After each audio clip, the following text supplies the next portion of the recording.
Merci Madame la Présidente. Cette délibération prouve une chose. Le bus à haut niveau de service, le BHNS, est une excellente solution, alliant pratique et coût faible. En effet, le prolongement de la ligne G du BHNS, de la place de la Gare jusqu'au pont Danube, est un bon compromis qui permet aux usagers des transports en commun un service qualitatif, fréquent et pratique. Une véritable solution est bien moins coûteuse que le tramway. Le concept de bus à haut niveau de service est performant avec une haute fréquence de 5 à 10 minutes en heure de pointe et moins de 15 minutes en heure creuse, avec une amplitude horaire élevée et un accès aux personnes à mobilité réduite parfait. Si cette solution est proposée pour la ligne G, pourquoi l'avoir abandonnée dans les études pour Schiltigheim?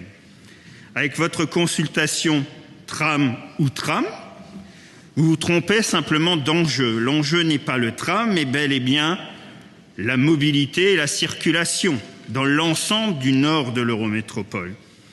Dans une variante 4, que vous avez balayée d'un revers de manche, le BHNS, un bus ou un BHNS électrique tel qu'il fonctionne parfaitement à Amiens, par exemple, ce sont des solutions qui devaient être étudiées.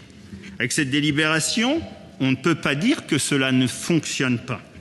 Les tracés proposés actuellement pour le tram ne tiennent pas compte de contraintes géographiques et techniques. On le sait bien, on ne va pas revenir sur les multiples raisons évoquées par plusieurs maires et moi-même lors de la séance du 7 mai dernier.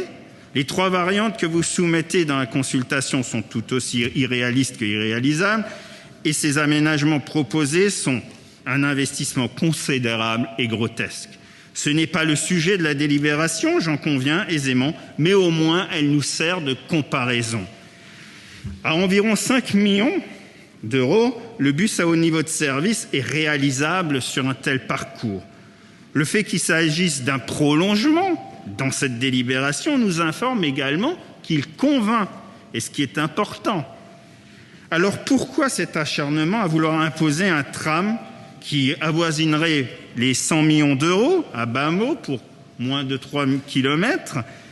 Il faut offrir une alternative à la voiture à nos concitoyens. Et tout le monde le consent, mais en alliant une cohérence d'ensemble. Si le BHNS est réalisable sur la ligne G, nous attendons fermement l'étude de cette variante en direction du nord de l'agglomération. Je vous remercie.